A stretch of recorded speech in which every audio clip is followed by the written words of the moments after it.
माँ बाप का ख्याल न रखने वाले बच्चे अब हो जाएंगे घर से बेदखल। जी हाँ, योगी सरकार जल्द कर सकती है बड़ा ऐलान। प्रदेश के मंत्रिमंडल को भेजा गया है प्रस्ताव।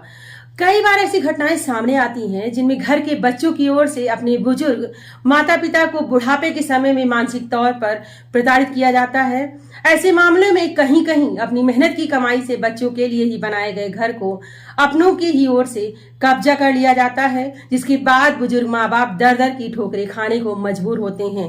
इन हालातों के चलते मिल रही मानसिक प्रताड़ना के बाद न माता पिता अपने ही घर में रह सकते हैं और न ही बाहर जाकर गुजारा करने की स्थिति में होते हैं।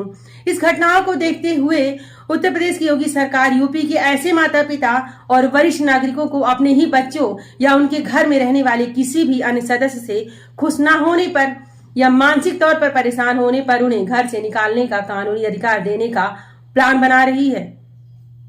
आपको बताते चले कि केंद्र सरकार की ओर से बुजुर्ग माता पिता और वरिष्ठ नागरिकों के लिए बनाए गए भरण पोषण और कल्याण अधिनियम 2007 के तहत राज्य के नियमों में संशोधन का प्रस्ताव प्रदेश के मंत्रिमंडल को भेजा गया है। इसे लेकर यूपी के समाज कल्याण राज्य मंत्री असीम अरुण ने इंडियन एक्सप्रेस से बात करते हुए कहा कि माँ बाप के साथ उनके घर में रहकर यदि उनके बच्चे अपने माता पिता को आजीविका के लिए पैसे नहीं दे रहे हैं तो सरकार की ओर से किया जा रहा नया बदलाव उन्हें इसका अधिकार देगा कि वे अपने बच्चों को या रिश्तेदारों को अपने घर से बेदखल कर सकें।